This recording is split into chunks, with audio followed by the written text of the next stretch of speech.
ကိုပိန်သွားတယ်ဘာကြီးလောက်ပြီးတော့ပိန်သွားတယ်ဆိုပြီးတော့မင်းနေကြလို့ပေါ့နော်အဲ့ဘာကြီးလောက်ပြီးပိန်သွားတယ်ဆိုတော့အဲ့အခုဒါမှ pro ရောက်နေတာပေါ့နော်ဒါမှ pro မှာအဲ့ sling band ထိုးနေရဲဆိုပြီးတော့ပြောတာအခုဆိုလို့ရှိရင်တော့2လရှိသွားပြီအဲ့ခရီးသွားတော့တပတ်တော့နားလိုက်ရတယ်ပေါ့နော်အဲ့ခရီးသွားတဲ့ရက်ကလေးက0အမေရိကကိုကြော်သွားတာဆိုတော့လေအခုကတော့အဲ့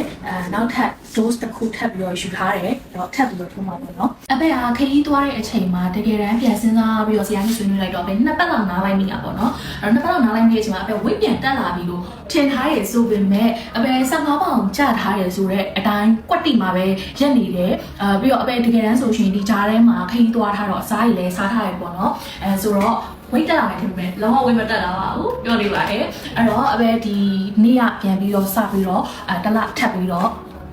ဈေးလေးပြန်ပြီးတော့ထိုးမှာဖြစ်ပါတယ် sling band လေးပြန်ပြီးတော့ထိုးမှာဖြစ်ပါတယ်အဲ့တော့ဒီတလအတွင်းမှာဘယ်လောက်ထိ result ရမလဲဆိုတာကိုစမ်းကြည့်ပေးပါမယ်ရှင်ထိုးရတာကြတော့သူအစီများတဲ့နေရာလေးကိုပဲထိုးရတာပေါ့နော်အပေကကြတော့ဘိုက်မှာအစီပုံများတဲ့အတွက်ချက်ပင်သားလေးကိုပဲထိုးလိုက်တယ်သူရဲ့အက်ကလေးပုံမှန်အထက်ကိုတေးပြီးတော့မှလေမြင့်လေးဖြစ်တဲ့အတွက်လုံးဝမနာဘူးပေါ့နော်ဒီနေ့ဆိုလို့ရှိရင်လုံးဝမနာလို့တော့မှလေဆရာစီထိုးပြီးသွားပြီလားဆိုတော့မှပြန်ပြီးယူရတယ်ပေါ့နော်ဒါတော့အပေရဲ့ဒေါက်တာပါ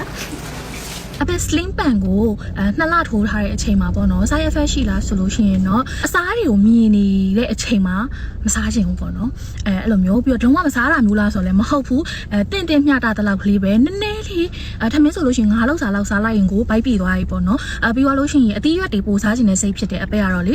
နောက်ပြီးတော့အသီးနှံလေးတွေပို့ပြီးတော့စားခြင်းနဲ့အရည်ရွှမ်းတဲ့အသီးနှံလေးတွေမျိုးပေါ့နော်အဲ့ဒါမျိုးလေးတွေတော့ဖြစ်တယ်ပြီးတော့လုံးဝအချိုဓာတ်ကိုစားခြင်းစိတ်သိမ့်မရှိတော့ဘူးပေါ့နော်အဲ့ဒါမျိုးဖြစ်ပါတယ်တခြား side effect အနေနဲ့ဆိုလို့ရှိရင်တော့အစားများသွားပြီလိုတာထက်များသွားပြီဆိုလို့ရှိရင်ပြုတ်အန်ခြင်းတဲ့စိတ်မျိုးတော့ဖြစ်ပါတယ်အဲ့လောက်ပါပဲတခြား side effect အနေနဲ့ခန္ဓာကိုယ် side effect အနေနဲ့ဘာမှမရှိဘူးပြီးတော့လုံးဝလေးကြမ်းကြမ်းမာမာနဲ့ weight ကျသွားတာမျိုးပေါ့နော်အဲ့တော့အရန်သဘောကျတယ်အဲ့ဒါကြောင့်မလို့လဲလာပြီးတော့မှထိုးပစ်တာပါဒီ Derma Pro မှာဘာလို့ရွေးချယ်လဲဆိုလို့ရှိရင် Derma Pro ကကြားတော့တကယ်ဆရာဝန်နဲ့ပေါ့နော်တည်တည်ချာချာလေးလဲဆွေးနွေးပြီးတော့မှ